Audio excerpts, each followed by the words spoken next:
porcelain shattered against hardwood before anyone realized he was in the room. Laughter died in the throats of Manhattan's elite, replaced by the suffocating scent of ozone, damp wool, and ruined sage. Chloe stared at her half-eaten cranberry sauce, her fingers trembling around the stem of a cheap wine glass. 3 years of hiding, reduced to ash in a single heartbeat. Her billionaire ex-husband hadn't just crashed the worst Thanksgiving dinner of her life. He had locked the heavy oak doors behind him. Cinnamon and roasting fat made the air thick, almost unbreathable. Chloe adjusted the collar of her thrifted cashmere sweater, regretting the purchase for the 4th time that hour. It was slightly too tight across the shoulders, the fabric prickling against her collarbone like fine grit sandpaper. She sat on the edge of a mid-century modern sofa that cost more than her current apartment, nursing a tepid glass of Pinot Noir she didn't want. Across the room, her half-sister, Brenda, was holding court. Brenda wore silk in November. It was a calculated choice, much like the invitation she had extended to Chloe 3 weeks ago. "We're family, Chloe. It's Thanksgiving. You shouldn't be alone in that. Whatever neighborhood you're in now." Chloe took a sip of the wine. It tasted like vinegar and defeat. She shouldn't have come. She knew exactly what this was. This wasn't an olive branch. It was an autopsy. They wanted to pick over the bones of her spectacular fall from grace. "I just think it's brave." Aunt Clara's voice cut through the ambient jazz playing from hidden speakers. Clara leaned in, her breath smelling faintly of gin and peppermint. "To show your face. After everything, I would have moved to Europe." "I like my job, Clara," Chloe said, keeping her voice level. Her fingernails bit into the meat of her palm. "I didn't need to leave the country." "A receptionist at a dental clinic," Brenda chimed in, gliding over with a platter of prosciutto-wrapped asparagus. She offered the plate to everyone but Chloe. "It keeps you grounded, I'm sure, especially after the penthouses." Chloe didn't bite. She looked at the asparagus. It looked pale, limp. "It pays the rent." "Barely, from what Richard tells me," Brenda laughed, a high, thin sound that grated against the inside of Chloe's skull. Richard, Brenda's husband, was a corporate lawyer who had, until 3 years ago, desperately tried to golf with Dominic. Once the divorce hit the papers, Richard had been the first to sever ties, publicly distancing himself from the organized crime element, while privately mourning the loss of the yacht invitations. "We just worry," Richard said, joining the circle. He adjusted his cufflinks. He smelled aggressively of sandalwood and self-satisfaction. "You walked away from a multi-billion-dollar estate with nothing. No alimony, no settlements. It makes people talk, Chloe. It makes people think he terrified you into signing that prenup." Chloe's stomach twisted, a cold, heavy knot settling just beneath her ribs. It wasn't terror that made her sign. It was pride and disgust, and a bone-deep exhaustion that she still carried in the bags under her eyes. She had loved Dominic. That was the tragic, ugly truth of it. She had loved the man who smelled of bergamot and expensive leather, the man who read Dostoevsky in the dark, the man who kissed her forehead before leaving to do things that left blood on his knuckles. When she finally understood the depth of the syndicate he controlled, the reality of the bodies buried beneath the foundation of their empire, something inside her had snapped. She hadn't run screaming. She had packed a single duffel bag while he was in Palermo, left her rings on the granite kitchen island, and walked into the rain. "I didn't want his money," Chloe said. Her voice sounded thin, reedy, utterly unconvincing to this crowd of vultures. "Right," Brenda smirked, exchanging a glance with Clara. "Because you have such strong morals. But morals don't buy Jimmy Choos, sweetie. You're wearing scuffed boots to a holiday dinner. It's just sad.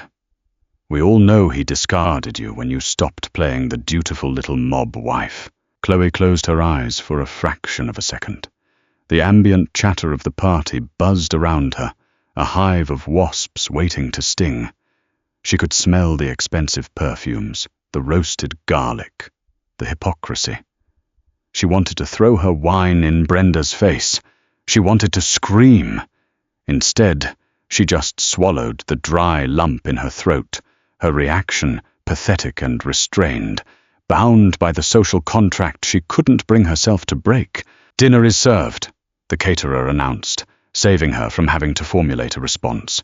Chloe stood up, her knees popping faintly. She felt 80 years old. She joined the slow shuffle toward the dining room, the suffocating realization settling over her.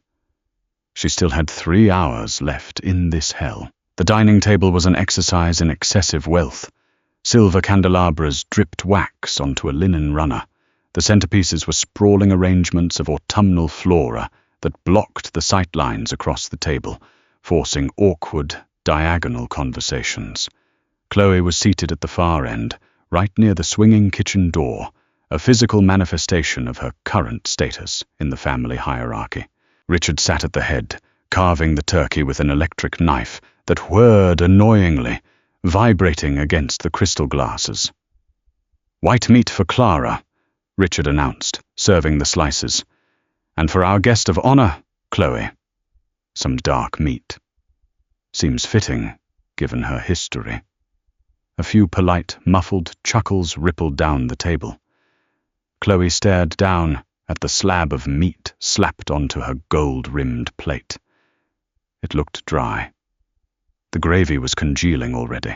"So, Chloe," a man named Greg asked from across the table. He was a hedge fund manager who had consumed too much bourbon before the appetizers even came out. "Is it true? The rumors about him?" Chloe picked up her fork. The silver was heavy, cold. "Which rumors, Greg?" "There are quite a few. That he runs the docks. That he had the union rep swimming in the Hudson last year."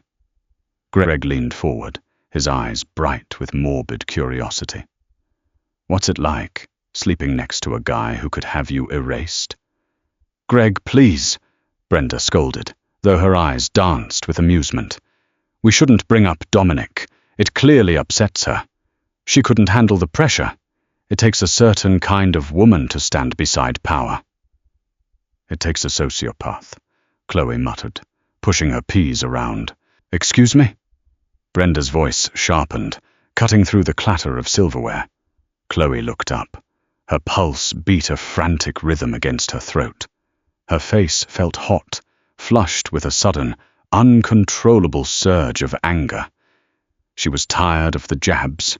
She was tired of the tight sweater, the dry turkey, the smell of sandalwood. "I said it takes a sociopath, Brenda," Chloe repeated, her voice shaking slightly. She hated that it shook. She wanted to sound cold, detached, but the emotion bled through, raw and jagged.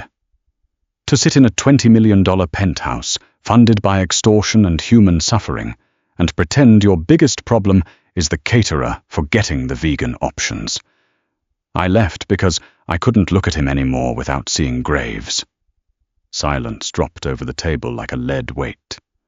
For a long, excruciating moment, the only sound was the hum of the refrigerator from the kitchen. Richard placed the electric knife down. His face was a mask of cold disapproval. "That is highly inappropriate, Chloe. You come into my home, eat my food, and insult our understanding of the world. You're bitter. We get it. He traded you in for someone who didn't nag him about his business practices." "He didn't trade me in," Chloe said, her chest tightening. "I left." "Please," Clara scoffed, taking a large gulp of wine. "Men like him don't get left. They do the leaving. Everyone knows he served you papers. He probably got bored. You always were a bit plain, dear. Even with his money dressing you up." The humiliation burned, sharp and acidic, in the back of Chloe's throat. She wanted to cry. The tears pricked at the corners of her eyes, a biological betrayal she fought with everything she had. She blinked rapidly, staring fiercely at the congealed gravy. She felt small, pathetic. They were right, weren't they? She was sitting here in a thrifted sweater, taking their abuse because she had nowhere else to go on a Thursday night. "She's crying," Greg whispered loudly to the woman next to him. Jesus, talk about a buzzkill.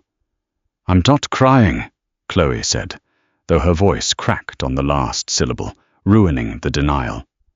"Let her be," Brenda sighed, dabbing the corners of her mouth with a linen napkin. "She's grieving the lifestyle. It's hard to go from private jets to the subway. We should pity her, really.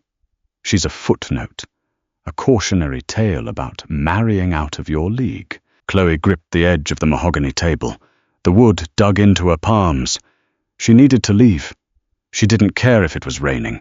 She didn't care if she had to walk 40 blocks to find a subway station that was running on a holiday schedule. She pushed her chair back. The legs scraped harshly against the hardwood floor. Before she could stand, before she could utter a word of her messy, imperfect retreat, the ambient noise in the house shifted. It wasn't a sudden explosion. It was an absence of sound, the jazz music sputtering and dying in the living room, the muffled chatter of the kitchen staff abruptly ceasing. The air pressure in the dining room seemed to drop, the invisible weight of the atmosphere pressing down on everyone's shoulders. Then came the footsteps, slow, rhythmic, the heavy, deliberate strike of leather heels against the marble foyer, echoing down the long hallway toward the dining room. The scent hit her first. Before she even saw him, Chloe inhaled the sharp, freezing scent of ozone, rain-soaked wool, and the dark, musky depth of Tom Ford tobacco vanilla. Her heart stopped, literally paused in her chest, misfiring, sending a jolt of cold adrenaline straight down her spine to the soles of her scuffed boots. No. She squeezed her eyes shut. No, no, no. He doesn't know I'm here. He doesn't even know I'm in the state. The footsteps reached the threshold of the dining room. The heavy oak doors, which had been propped open, were pushed wider. The hinges groaned in the dead silence. Chloe opened her eyes. Dominic stood in the doorway. He was drenched. His tailored black overcoat was dark with rain, the shoulders heavy with moisture. Water dripped from his dark, severely cut hair onto the collar of his charcoal suit. He didn't look like a billionaire. He didn't look like the polished, untouchable CEO the magazines painted him as. He looked like violence. His eyes, a pale, startling grey, swept over the long table. They were dead eyes, flat and calculating. He didn't blink.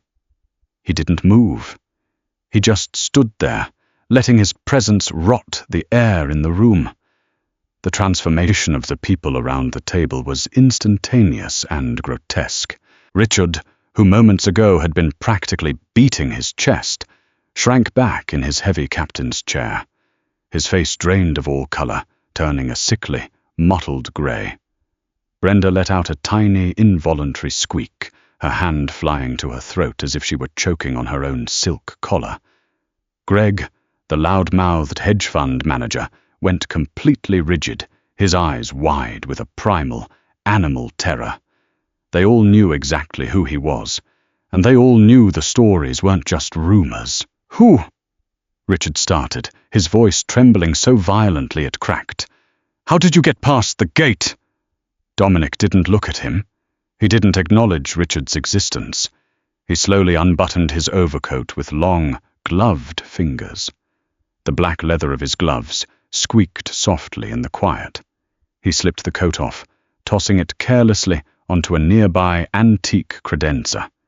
It landed with a heavy thud, knocking over a porcelain vase. The vase shattered against the floor. Nobody flinched. They were too paralyzed.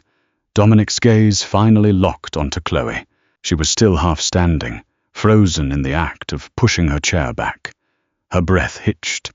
For 3 years she had convinced herself she was over it. Over him.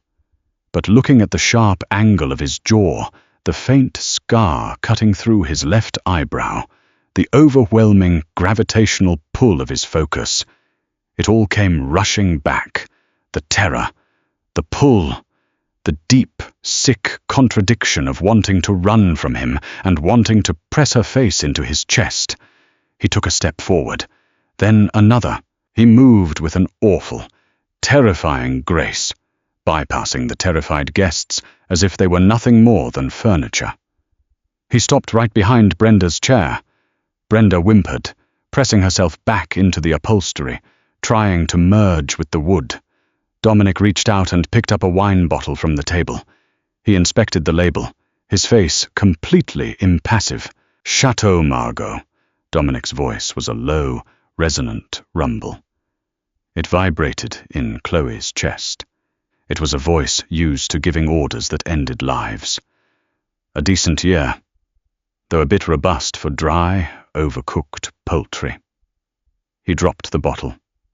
It didn't break, but it clattered violently against a silver serving dish, spraying red wine across Brenda's white silk blouse. Brenda gasped, tears instantly springing to her eyes, but she didn't dare move to wipe it off. Dominic finally arrived at the end of the table. He stood over Chloe. He was so close she could feel the cold radiating off his damp suit. He smelled like winter. He smelled like power. "You're wearing polyester," he said softly. The words meant only for her. "It's cashmere," Chloe whispered back, her voice barely working. Her hands were shaking violently now. She hid them under the table, clutching her napkin. "It's cheap," he corrected, his eyes dropping to her trembling shoulders. "It's chafing your skin. You're red right here." He raised a hand, tracing a gloved finger lightly against her collarbone, just above the neckline of the sweater. Chloe flinched, a sharp intake of breath hissing through her teeth.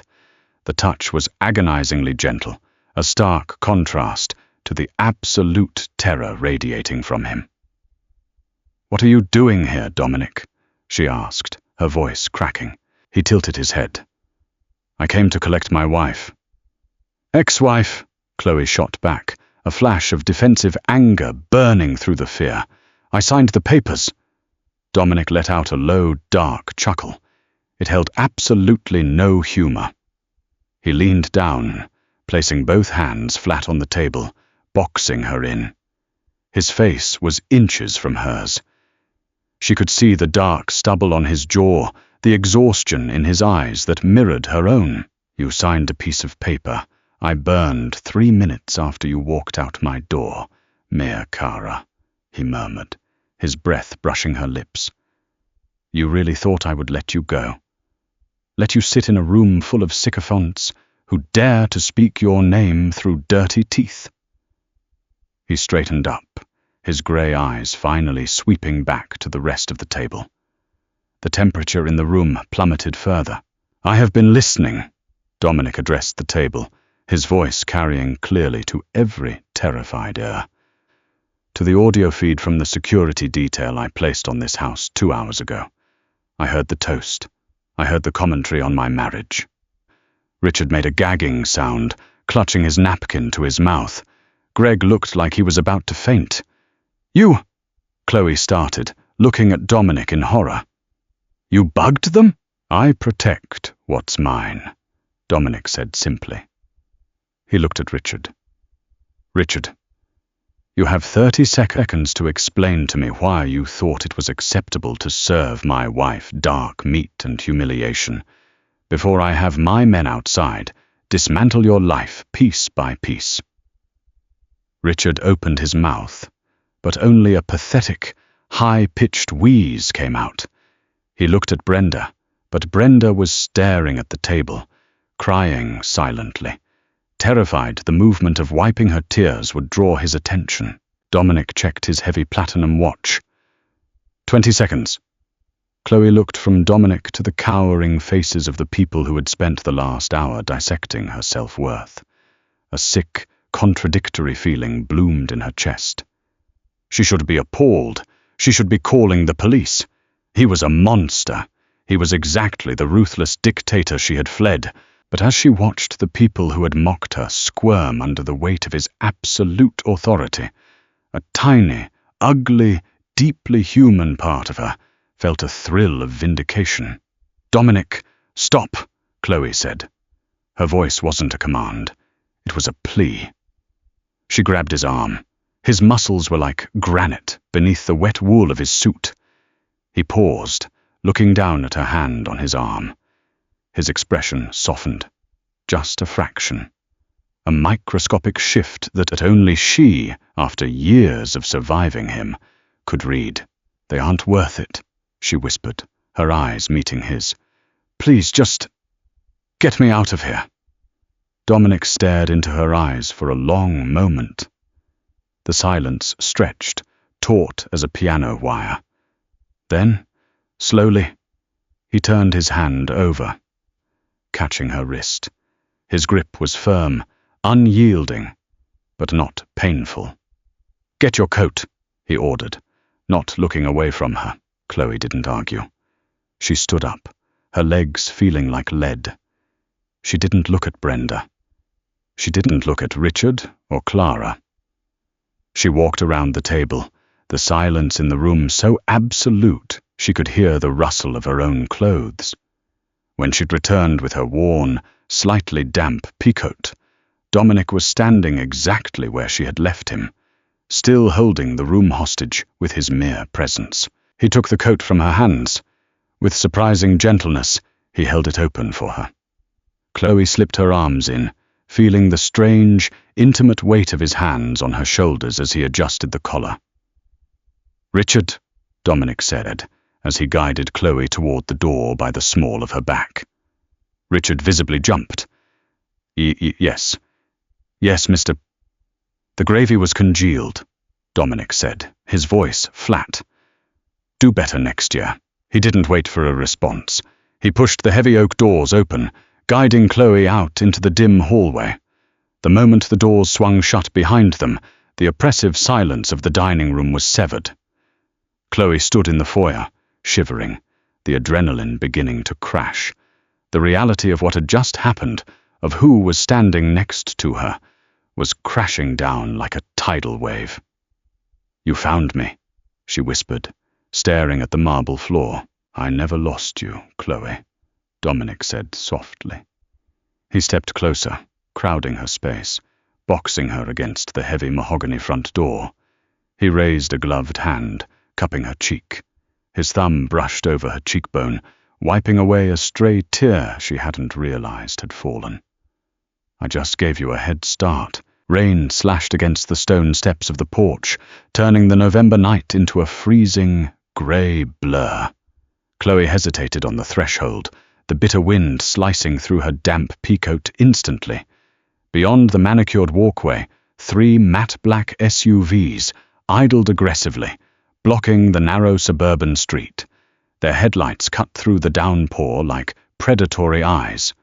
4 men in dark suits stood by the open doors, utterly indifferent to the sheets of freezing water soaking their shoulders. Dominic didn't pause. He didn't hurry either. He guided her forward with that same relentless, heavy grip on the small of her back. It was a possessive touch, hot through the layers of her cheap wool and thrifted sweater. "Get in," he ordered, his voice barely carrying over the sound of rain hammering metal. She balked at the edge of the open rear door of the center SUV. The interior was a cavern of cream-colored leather and tinted glass. It smelled of expensive detailing wax and the ghost of his cologne.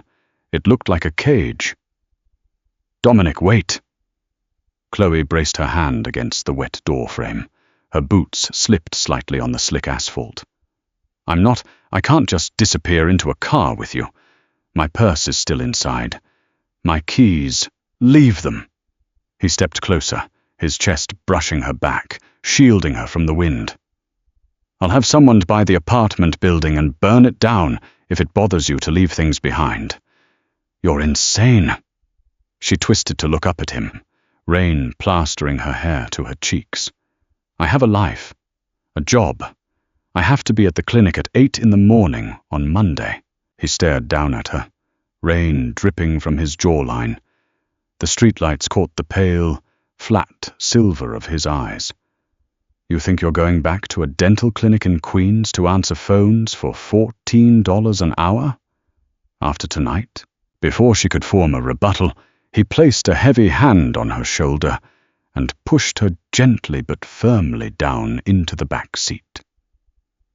She fell against the soft leather, her wet boots smearing the pristine floor mats. The door slammed shut behind her, with the heavy, vault-like thud of armor plating. A second later, the opposite door opened, and Dominic slid in beside her. The ambient noise of the storm was instantly severed, replaced by the suffocating quiet of the soundproofed cabin. The engine hummed, a deep, low vibration that she felt in her teeth. "Drive," Dominic said to the partition. The SUV lurched forward. Chloe fell back against the headrest, her lungs seizing. She reached for the door handle, pulling it frantically. It didn't budge. The child locks were engaged. "Stop it," Dominic sighed. He didn't look at her. He was already pulling his damp leather gloves off, tossing them onto the console. "You're acting like I'm kidnapping you." "You literally locked the doors," Chloe yelled, her voice sounding entirely too loud in the confined space. Her chest heaved. The adrenaline was burning off, leaving a toxic sludge of panic and exhaustion in its wake. "That is the definition of kidnapping. I am securing you," he corrected smoothly, pouring a short measure of amber liquid from a hidden crystal decanter into a tumbler. He didn't offer her any. He drank it neat, his throat working. "There is a fundamental difference." You were shivering. You were being berated by a man who wears a clip-on bow tie to a holiday dinner. "I extracted you." "I was handling it," Dominic scoffed. The sound was harsh, scraping against the luxury of the vehicle. "You were sitting there, absorbing their pathetic little insults like a sponge, Chloe. You looked like a beaten dog.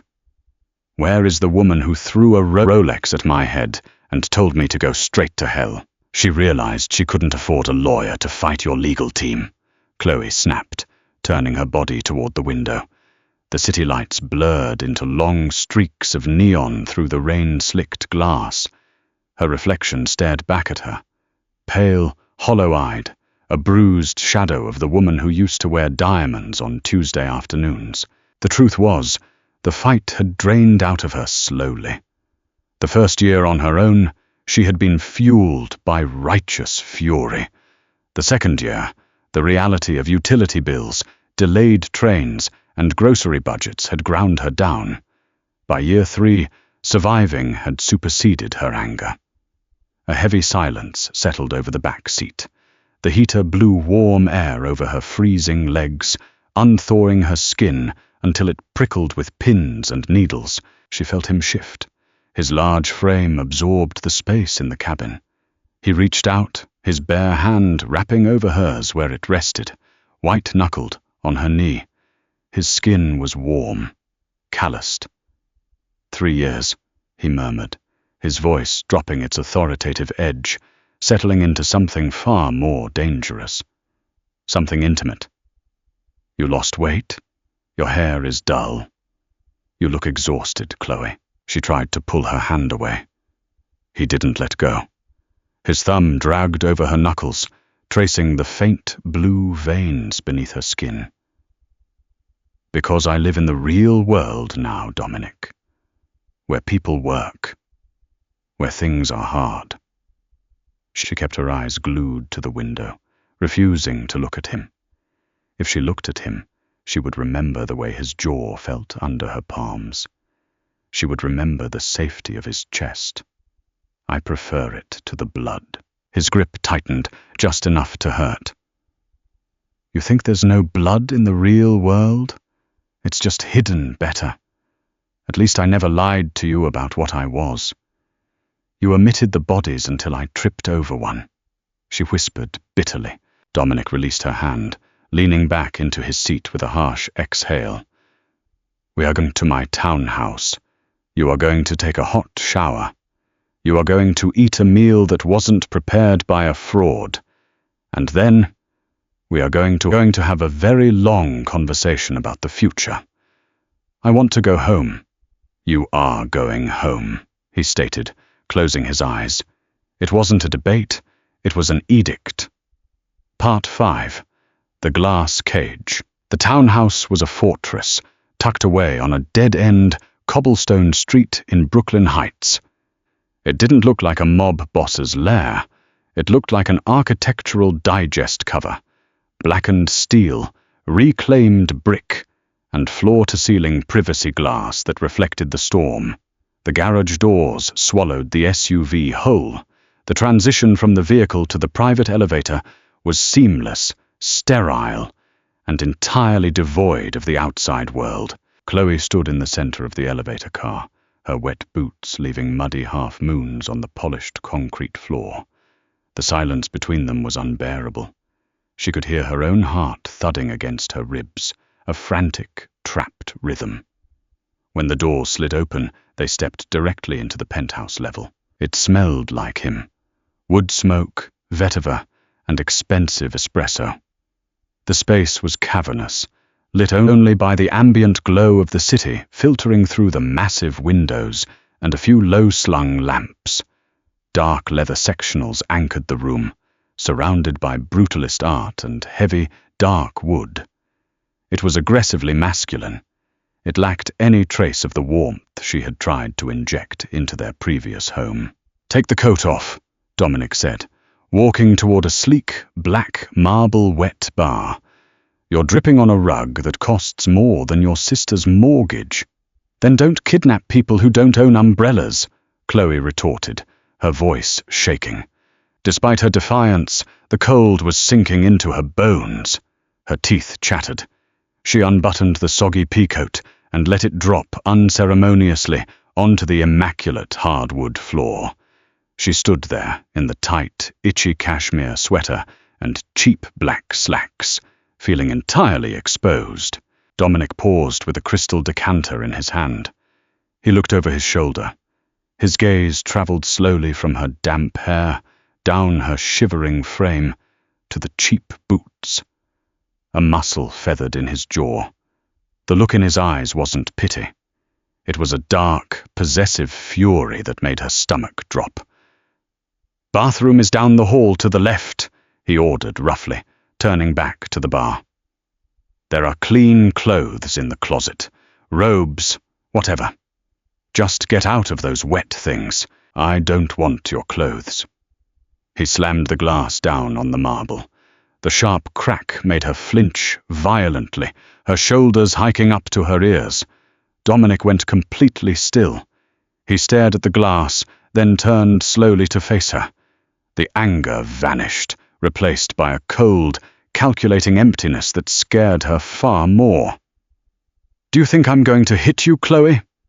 His voice was a dead calm. She swallowed hard, her throat clicking in the quiet room. "I don't know what you do anymore, Dominic. You broke a vase to terrify my family. You lock me in cars. I don't know you. I have never raised a hand to you." He crossed the room in 3 long strides, stopping inches from her. He didn't touch her, but his heat radiated against her freezing skin. "I have broken men's arms for looking at you too long. I have burned down warehouses. But I have never, ever hurt you. You terrified me," she shouted, the exhaustion finally breaking her control. A tear spilled over her lashes, hot and humiliating. "You think physical violence is the only way to hurt someone. You suffocate everything around you. You control the air I breathe. You let me find out my husband was the head of the Camorra from a federal indictment on the evening news." She pushed at his chest. It was like pushing a brick wall. He didn't yield an inch. "I protected you from it," he rasped, his voice dropping an octave. "You lied to me." She hit him again, harder this time, her fists connecting with the solid muscle beneath his wet dress shirt. "You came home to my bed smelling like cordite and told me you were at a construction site." He finally grabbed her wrists. He didn't squeeze. He just captured them, holding her hand still against his chest. He looked down into her red, blotchy face. "Go take a shower, Chloe, before you get sick." "I hate you," she sobbed, the fight draining out of her, leaving her hollow and trembling. Her knees gave out slightly, and she slumped forward. Dominic caught her waist, taking her weight effortlessly. He pulled her against his chest, burying his face in her damp hair. He inhaled deeply, a shaky, grounding breath. "I know," he whispered into her hair. "I know, Mia Cara. Go get warm." The water pressure in the rainfall shower felt like a luxury she hadn't earned. Chloe stood under the scalding spray until her skin turned a mottled pink, trying to scrub the smell of cheap wine, Richard sandalwood, and the cold street off her body. She found a thick, charcoal-grey terry-cloth robe in the massive walk-in closet. It dragged on the floor, the sleeves falling past her fingertips. It smelled like Dominic. It felt like defeat to put it on, but she was too tired to care. When she walked back into the living room, the city below was completely obscured by the heavy storm. Lightning flashed, casting sharp, brief shadows across the walls. Dominic had changed. He was wearing dark sweatpants and a tight, black, short-sleeved Henley that clung to his broad chest. Without the suit, without the overcoat, the dangerous reality of his physique was impossible to ignore.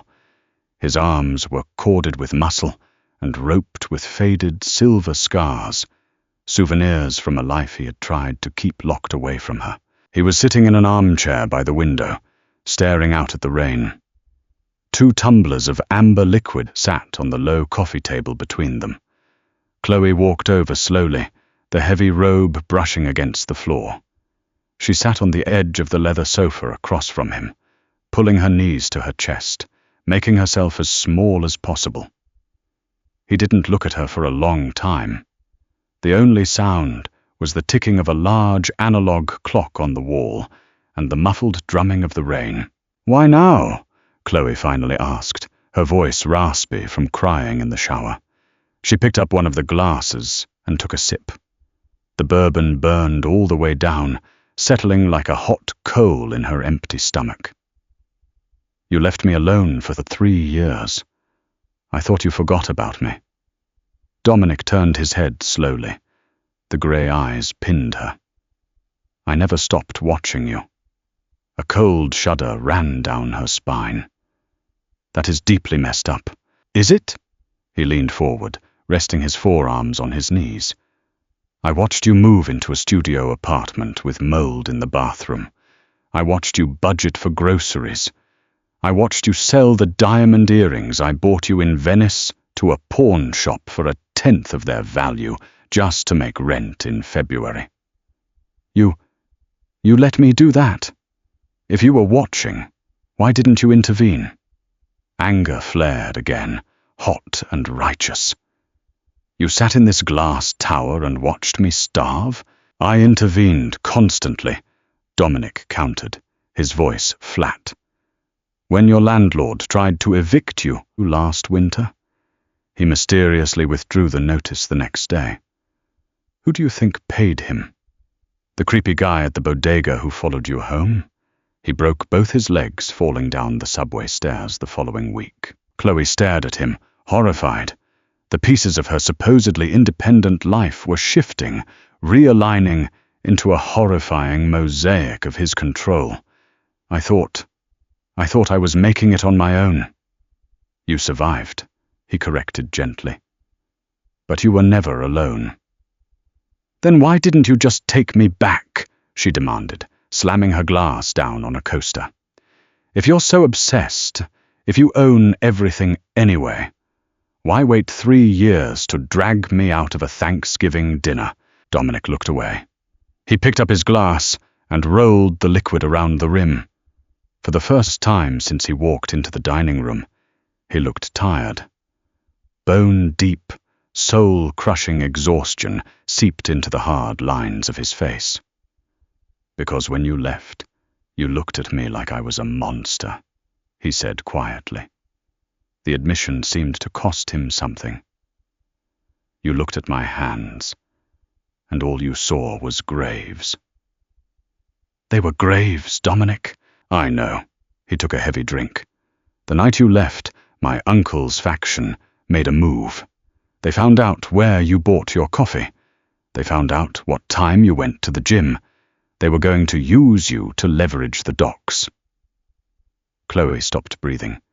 The apartment was suddenly very cold. What? I came home from Palermo because there was a hit ordered on you.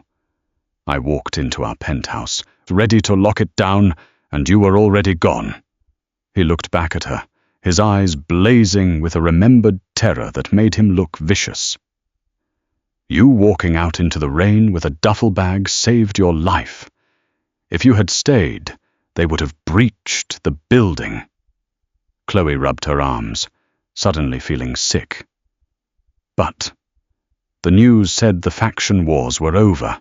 They are now, Dominic said, his voice dropping into a deadly, quiet register. It took me 3 years to systematically dismantle them. It took me 3 years to burn every man, woman, and associate who knew your name, who threatened your existence, down to the ashes. He stood up suddenly, pacing behind the coffee table. He ran a hand through his dark hair, the cool facade cracking entirely. I let you live in that hovel in Queens because it was off the grid.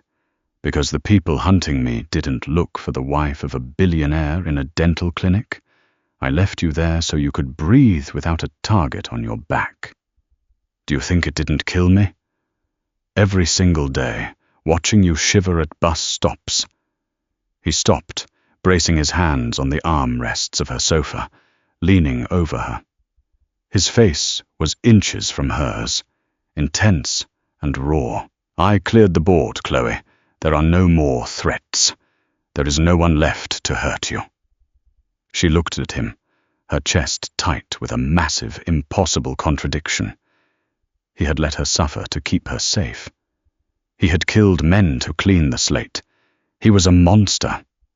But he was her monster, bleeding out on the altar of her safety. And my family? She whispered, thinking of the terrifying display at the party. Your family are parasites, he sneered, pulling back slightly. They humiliated you. Now that the streets are clean, I will not let you sit in a room and be degraded by a corporate lawyer who isn't worth the mud on your boots. So what now?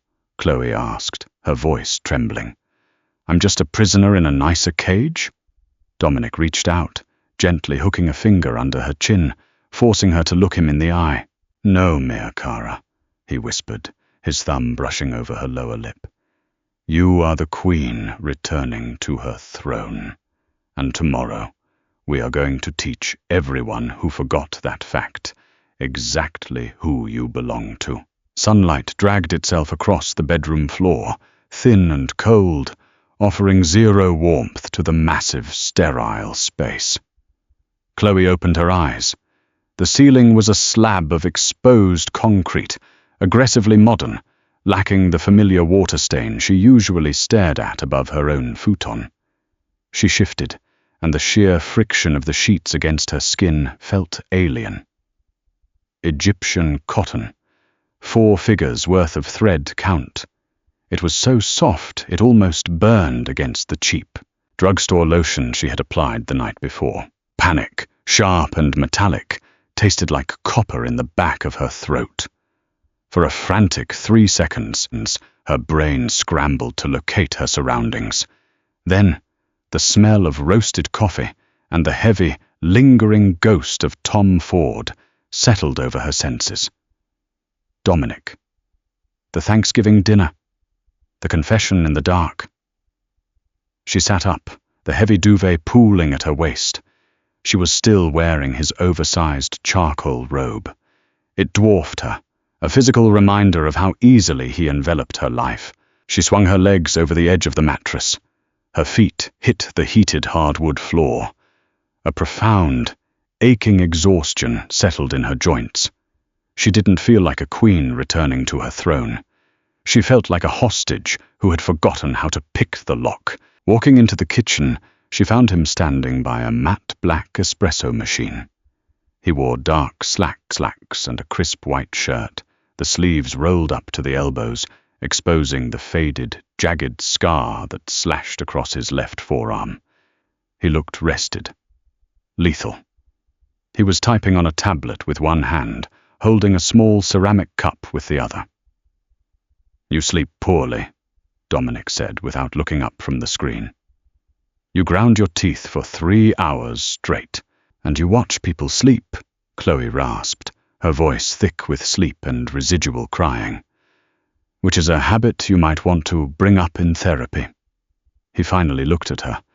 A faint, humorless smile touched the corners of his mouth. He set the tablet face down on the granite counter and slid a fresh cappuccino across the island toward her. "Drink it. You look pale." She approached the counter warily, like a stray dog expecting a kick. She picked up the mug. The porcelain was warm. It smelled exactly the way she liked it. 2 shots, oat milk, a heavy dusting of cinnamon. He hadn't forgotten a single agonizing detail. "I have to go to work," she said, wrapping both hands around the mug to stop them from shaking. Dominic's expression flattened. The temperature in the kitchen seemed to drop 5 degrees. "No, you don't." "Yes, I do." She took a sip, the caffeine hitting her empty stomach with a jittery punch. "It's Friday. The clinic is open for half-day emergencies. Dr. Harris relies on me to manage the front desk. I will buy Dr. Harris a new building and hire him 5 receptionists. You are not going back to Queens to answer phones." "You can't just buy my compliance, Dominic." Chloe slammed the mug down harder than she intended. Coffee splashed over the rim, staining the pristine white counter. She stared at the brown puddle, her chest heaving. "You spent 3 years supposedly letting me live my life to keep me safe. Well, this is my life. It's small, it's pathetic to you. But I earned it. I paid my own rent. I bought my own groceries. I am not going to just sit in this glass box and wait for you to come home from whatever violent things you do." He watched her, his grey eyes unreadable. He slowly picked up a microfiber cloth and wiped the spilled coffee, his movements deliberate, terrifyingly controlled. "I wiped out 3 syndicates for you," he said softly, throwing the cloth into the sink. "I painted the streets with the blood of men who wanted to use you as a bargaining chip. And you want to go file dental records." "I want normalcy!" she yelled, her voice cracking. "I want a life where the biggest problem is a broken copy machine, not a hit squad." The silence that followed was suffocating. Dominic braced his hands on the edge of the counter, leaning over the marble toward her. The raw, predatory intensity in his posture made her want to step back, but she forced her feet to stay planted. "Normalcy is a myth invented by people who don't have the power to shape the world," he murmured. He stared at her mouth, then up to her eyes. "But if filing teeth makes you feel grounded, you can go. Today." Chloe blinked, momentarily disarmed by the concession. "I can. I will drive you." He straightened up, adjusting his cuffs. "Get dressed. The clothes in the guest closet were tailored to your measurements last week. Throw the polyester away." She wanted to argue about the clothes, but she looked down at the crumpled pile of her cheap slacks and sweater resting on a chair. They smelled faintly of wet dog and Clara's cheap gin. Defeated, she turned toward the guest room. An hour later, Chloe sat shotgun in a discreet, armored Audi RS6. The engine idled with a menacing purr outside the small, brick facade of the Queen's Dental Clinic. The street was littered with damp trash from the storm. A few locals huddled at the bus stop, blowing into their hands. It was the starkest contrast of her life. Sitting in leather that cost more than a semester of college, staring at a peeling billboard advertising cheap auto insurance. "I finish at 2, Chloe said, reaching for the door handle. Dominic's hand shot out, wrapping loosely around her wrist. "Keep your phone on. If anyone so much as looks at you the wrong way, you press the one on speed dial. Dr. Orris is a pacifist who knits sweaters for his golden retriever," she sighed, pulling her hand away gently. "I'll be fine." 2:00, Dominic repeated, his voice leaving no room for negotiation. "I'll be right here." Fluorescent bulbs buzzed overhead, a persistent, migraine-inducing hum that Chloe usually ignored. Today, it felt like a drill pressing into her temple. The waiting room smelled heavily of artificial cherry fluoride and cheap industrial bleach.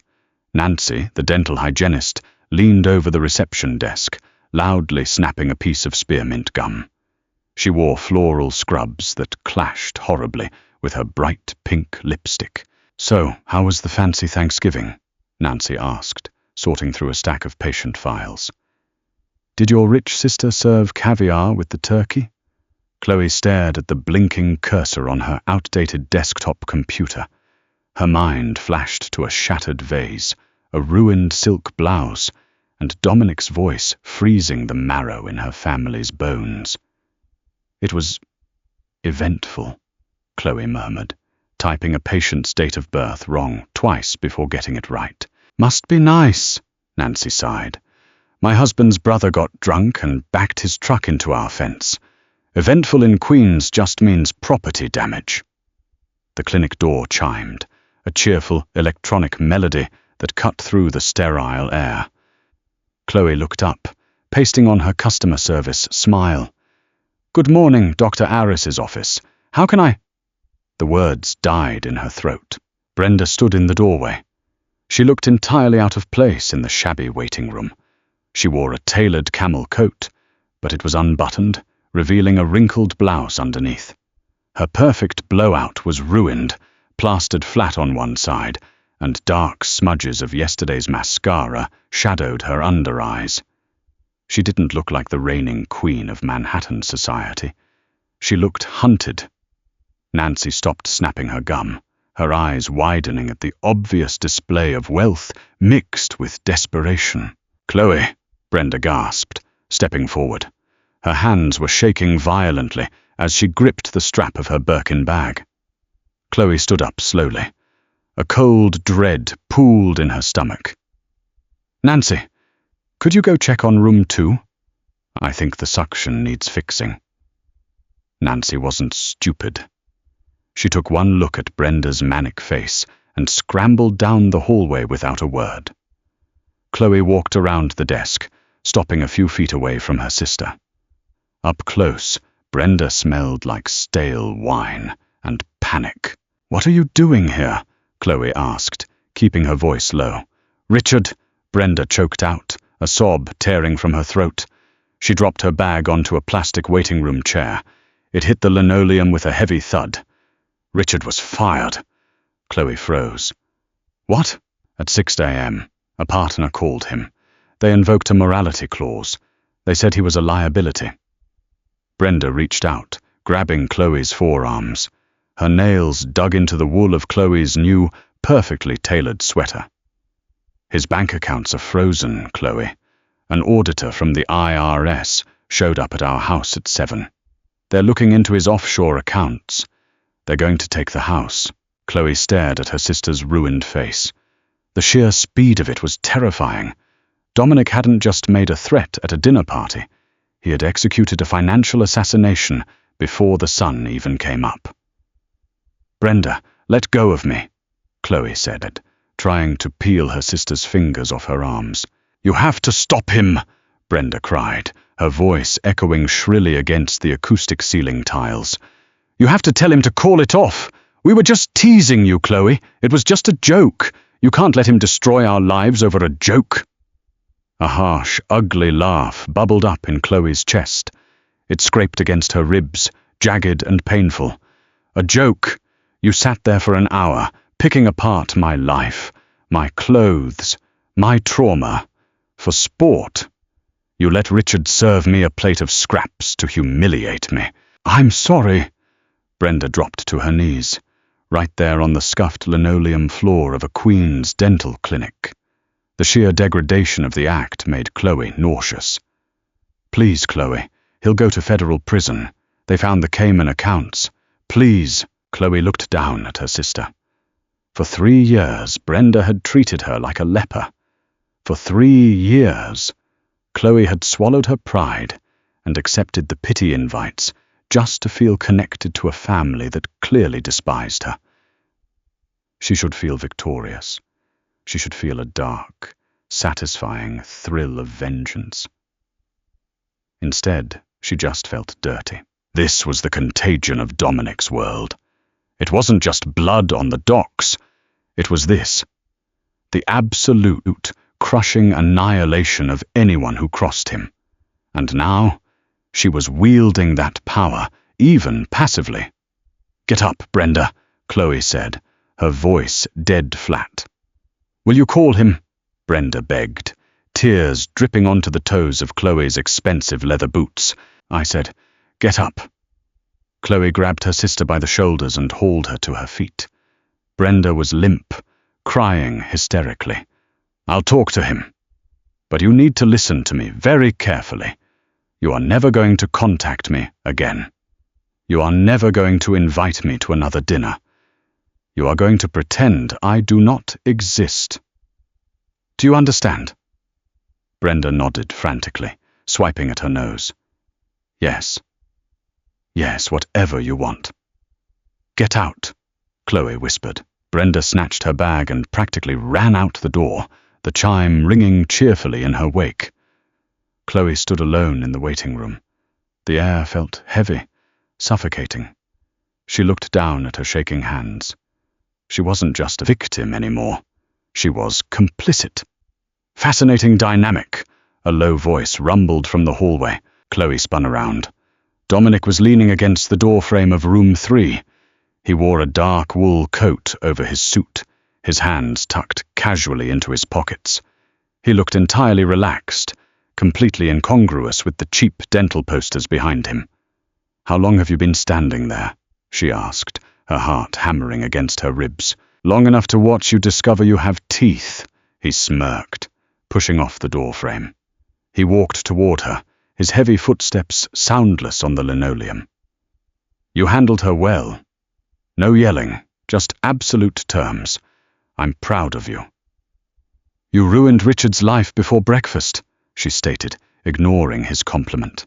"Richard ruined his own life by laundering money for an offshore pharmaceutical company," Dominic corrected mildly, stopping just inches from her. "I simply made an anonymous phone call to a friend at the IRS to point them in the right direction. He brought it upon himself when he decided to disrespect my wife in his own home. He's going to prison, Dominic. He's going to a white-collar country club for 2 years, and then he'll write a book about it." Dominic scoffed. He reached out, tucking a stray piece of hair behind her ear. His fingers were warm. "It's a mercy, considering what I wanted to do to him with that carving knife." Chloe squeezed her eyes shut. "I hate this. I hate that I have to negotiate for my sister's husband's freedom in a dental clinic."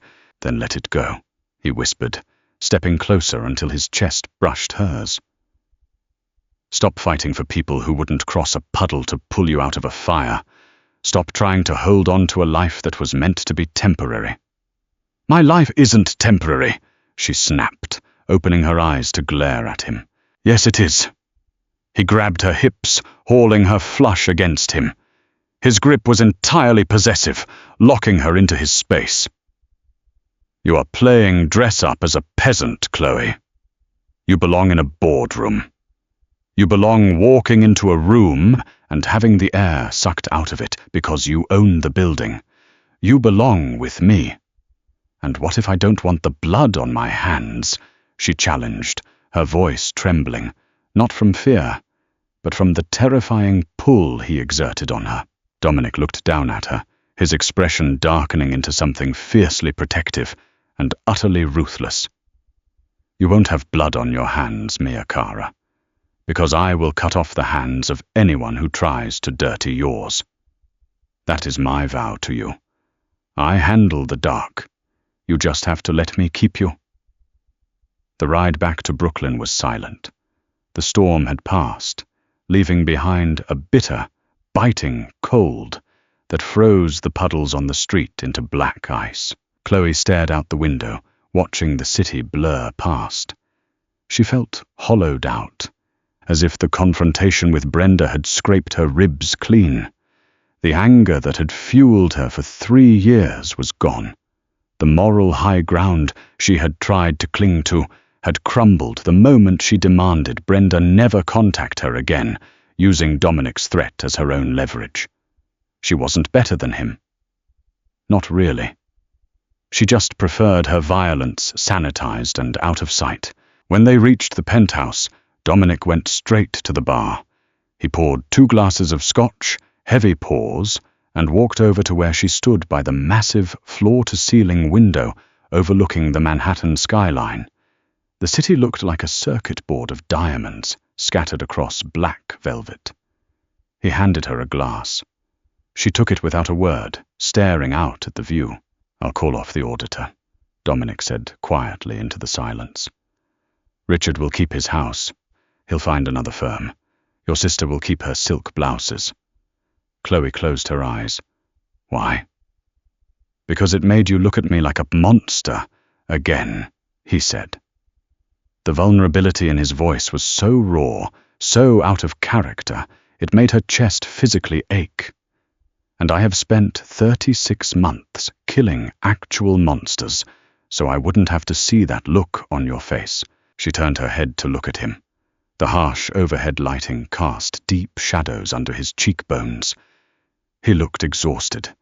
He looked like a man holding up a crumbling empire with bare, bleeding hands, terrified that if he dropped it, it would crush her. "You can't sanitize the world for me, Dominic," she whispered, stepping closer to him. The scent of his scotch mixed with his cologne, a heady, intoxicating narcotic she had spent 3 years trying to detox from. "You can't burn down cities just to keep me warm. It doesn't work. It just makes everything ashes. I don't know how else to love you," he confessed, the words torn out of him, jagged and harsh. He looked down at his glass, his jaw tight. "In my world, you protect what is yours with extreme prejudice, or you lose it. I lost you once. I am not equipped to survive it a second time." Chloe stared at the broad expanse of his chest, remembering the way he had shielded her from the wind outside the party, remembering the terror in the eyes of the men who wanted to hurt her. He was a violent, controlling, ruthless man. But he was the only person in her life who had ever looked at her and decided she was worth burning the world down for. Her family had mocked her. Her co-workers pitied her. The world had chewed her up and spit her out for 3 years, and she had worn her exhaustion like a badge of honor, pretending she was strong.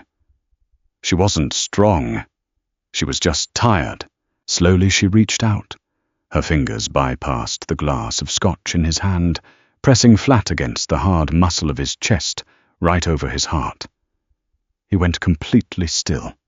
His heart beat against her palm, a heavy, frantic rhythm that betrayed his calm exterior. "I'm not going back to the clinic on Monday," she said quietly. Dominic's breath hitched. He slowly lowered his glass, his grey eyes locking onto hers, wide and searching, waiting for the trap. "No, no." She slid her hand up, her fingers curling into the collar of his crisp shirt. "But I'm not sitting in this apartment like a porcelain doll waiting for you either. I want full access to the holding company's financials. I want a seat on the legitimate board." He blinked, a slow, predatory smirk spreading across his face, altering his features from exhausted to lethal. "You want to run the clean money. I want to make sure you aren't doing anything stupid that's going to get the feds to kick our door in at 3 a.m., she corrected, her voice hardening. "If I am going to be complicit, I am going to be in control of my own liability. Dominic let out a low, rough laugh, the sound vibrating through her palm. He dropped his glass onto a side table. It clattered loudly. Before she could blink, his arms banded around her waist, hauling her flush against his solid frame. "You want the books," he murmured, burying his face in the crook of her neck. His lips brushed against her pulse point, hot and demanding. "You can have the books, you can have the buildings, you can have the entire goddamn city if you want it." "I don't want the city," she whispered, her hands coming up to grip his shoulders, her fingers digging into the muscle. The contradiction was complete. She had surrendered, but she had done it on her feet. "I just want you to stop locking the car doors." He pulled back just enough to look her in the eyes. The flat, dead grey of his gaze was gone, replaced by a dark, consuming fire. "I lock the doors to keep everyone else out, Chloe." He didn't wait for her to respond. He crashed his mouth down on hers. It wasn't a gentle kiss. It was an invasion. It was 3 years of starved, desperate longing poured into a single, violent impact. He tasted like expensive scotch and absolute possession. Chloe gasped against his mouth, her hands tangling in his dark hair as he walked her backward until her spine hit the cool glass of the window overlooking the city. She kissed him back with equal ferocity, pouring all her anger, her exhaustion, and her twisted, inescapable love into the space between them. She had tried to walk away from the darkness. She had tried to live in the light of the fluorescent, mundane world. But as his hand slid down her waist, heavy and claiming, Chloe accepted the terrifying truth. She didn't belong in the light. She belonged right here, ruling the shadows with the monster who loved her. Wow! If you felt the absolute tension when Chloe finally stopped running and claimed her place beside Dominic, you need to smash that like button right now. Their toxic, deeply human love story proves that sometimes the only way to beat the darkness is to rule it. Make sure to subscribe and hit the notification bell so you never miss a daily upload of our dark romance and billionaire mafia stories. Drop a comment below. Did Chloe make the right choice, demanding a seat at the table, or should she have stayed at the clinic? Share this video with your romance-obsessed bestie, and we'll see you in the next story.